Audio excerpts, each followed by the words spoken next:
मित्रांनो, मार्गशीर्ष महिन्यातला हा दुसरा गुरुवार आहे आणि आमच्या लक्ष्मीचे गुरुवार धरलेत म्हणून मी तिला आज बाजारातून शेप खायला आणले. शेप पण मित्रांनो, तुम्हाला ना मी आज एक असा छान असा दृष्टांत सांगणार आहे.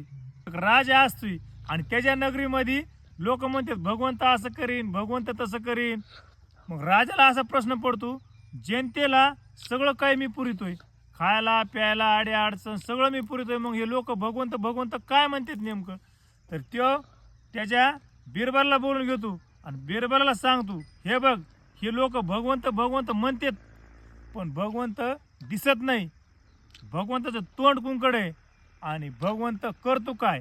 ह्या 3 प्रश्नाचे उत्तर तो मला 15 दिवसाच्या आत आणून द्यायचे आणि ह्या 3 प्रश्नाचे उत्तर जर तू नाही दिलेस तर तुला ही बिरबलाची राजगादी खाली करावं लागेल. आणि बिरबल त्या दिवसापासून प्रत्येक खेड्यात सगळ्या परिसरामध्ये फिरतो पण त्याला त्या 3 प्रश्नाचे उत्तर कुठंच भेटत नाहीत. शेवट तो बेचैन होऊन खिन्न होऊन घरात बसतो. त्यावेळेस त्याची मुलगी, बिरबलाची मुलगी, त्या बिरबलला विचारते की बाबा, तुम्ही असं खिन्न का बसला आहात, तुमच्या मनात काय विचार चाललाय. तर तो बिरबल म्हणला, बाळ तुला काय सांगू आणि तुला काय कळणार आहे. त्यावेळेस ती मुलगी म्हणली, बाबा तुम्ही आता सांगून तर बघा.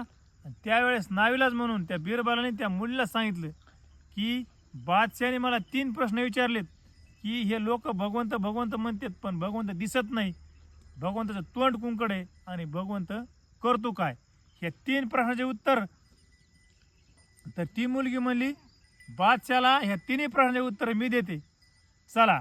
दुसऱ्या दिवशी असा फुल नगरीमध्ये दौंडी देऊन सांगितलं की राजाच्या राजदरबारामध्ये सर्वांनी हजर राहायचंय. आणि दुसऱ्या दिवशी सगळा फुल राजदरबार भरतो.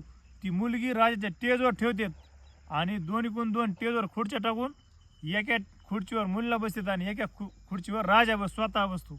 त्यावेळेस मुलगी विचारते, राजासाहेब विचारा म्हणले तुमचे काय प्रश्न आहेत. त्यावेळेस राजासाहेब म्हणतात, हे लोक भगवंत भगवंत म्हणतात पण भगवंत दिसत का नाही. त्यावेळेस ती म्हणते, राजासाहेब एक दुधाचं पातेलं आणा. मग दुधाचं पातेलं भरून आणते ते. मग ती मुलगी त्या राजाला प्रश्न विचारते, राजासाहेब ह्या दुधामध्ये तूप आहे पण तूप दिसत नाही. मग राजासाहेब म्हणते, ह्या दुधाला तापवावं लागन, त्याचं दही करावं लागन, त्याचं लोणी काढावं लागन, तवा त्याचं तूप दिसन. मग ती मुलगी राजासाहेबाला म्हणते, राजासाहेब भगवंत दिसायला पण त्याला तितकं झिजावं लागन, तवा भगवंत दिसन. राजासाहेब म्हणले, मान्य. दुसरा प्रश्न, लोक म्हणते भगवंताचं तोंड कुंकडे. तर त्यावेळेस ती मुलगी म्हणते, राजासाहेब एक चिमणी आणा आणि ती चिमणी पेटवा. ती चिमणी पेटल्यावर ती म्हणली, राजासाहेब या प्रकाशाचे तोंड कुंकडे. तर ते म्हणले, राजासाहेब म्हणले सर्वत्रच आहे. मग भगवंताचं तोंड सुद्धा सर्वत्रच आहे. राहायला तिसरा प्रश्न, ती म्हणली मग भगवंत करतो काय. आता राजाचा फुल दरबार भरला असतोय आणि दरबाराच्या शेवटला एक फकीर असा पुढं बघत असतो की नेमकं स्टेजवर काय चाललंय. त्यावेळेस ती मुलगी म्हणते, रायसाहेब तुम्ही ह्या खुर्चीतून उठायचं आणि सगळ्यात मागं तिकडं फकीर डोकून बघतोय, त्या फकीराच्या जागेत तुम्ही जाऊन उभं राहायचं आणि फकीराला खुर्ची लावून द्यायचं. तर भगवंत करतो काय, राजाचा फकीर आणि फकीराचा राजा. तर मित्रांनो, अशा प्रकारे राजाला 3 प्रश्नाचे उत्तर भेटले आणि